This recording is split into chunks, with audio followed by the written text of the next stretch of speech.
صاحب نے سوال پوچھا، کہنے لگے میلاد کس کو منانا چاہیے؟ میں نے کہا اس بیٹی کو منانا چاہیے میلاد جو زندہ ہوتی تھی تو دفن کر دیا جاتا تھا، پر میرے رسول نے فرمایا اب جو بیٹی پالے گا نا میں اس کا بازو پکڑ کے جنت میں ساتھ لے کے جاؤں گا۔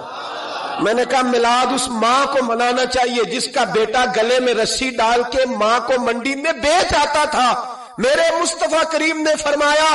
جنت 7 آسمانوں کے اوپر سدرۃ المنتہا کے پاس تھی، پر میں نے وہاں سے کھینچ کے لا کے ماں کے قدموں کے نیچے رکھ دی ہے۔ میلاد اس باپ کو منانا چاہیے جس کی اولاد ڈنڈوں سے مارتی تھی، پر رسول کریم علیہ السلام نے فرمایا سن لو سن لو سن لو، اب جس کا ابا راضی ہوگا اسی کا اللہ راضی ہوگا۔ میں نے کہا میلاد اس غریب کو منانا چاہیے جو بھینس کی طرح بکری کی طرح منڈی میں بکتا تھا، پر مصطفیٰ نے کالے رنگ والے حبشی غلام کو سینے سے لگا کے کہا غریبوں کو چھوٹا نہ سمجھنا، میں اللہ کا رسول جب جنت میں جاؤں گا تو آگے بھی غریب ہوں گے، پیچھے بھی غریب ہوں گے، دائیں بھی غریب ہوں گے، بائیں بھی غریب ہوں گے۔ فرمایا امیر ویٹنگ لسٹ میں ہوں گے، 500 سال بعد جنت میں جائیں گے، غریبوں کے لیے جنت کے دروازے 500 سال پہلے ہی کھلوا دوں گا۔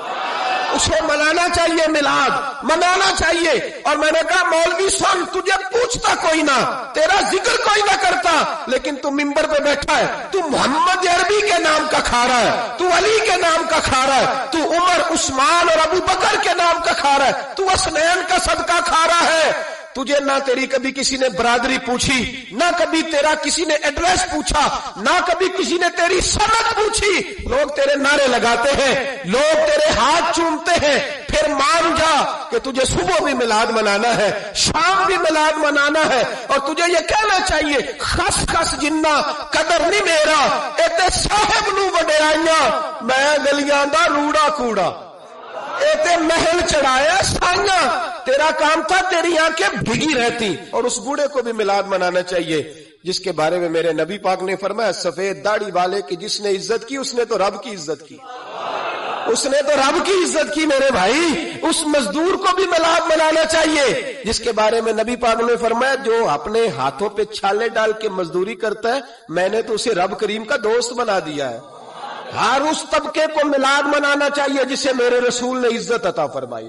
اس بہن کو بھی میلاد منانا چاہیے جس کے بارے میں نبی پاک نے فرمایا اگر کسی کا باپ چلا جائے اور اس کے حصے میں بہنیں آ جائیں، 4 بہنیں، 3 بہنیں یا 2 بہنیں بیاہ کے جو آیا تبے سے، میرے محبوب نے فرمایا میری انگلیاں جڑی ہوئی ہیں نا،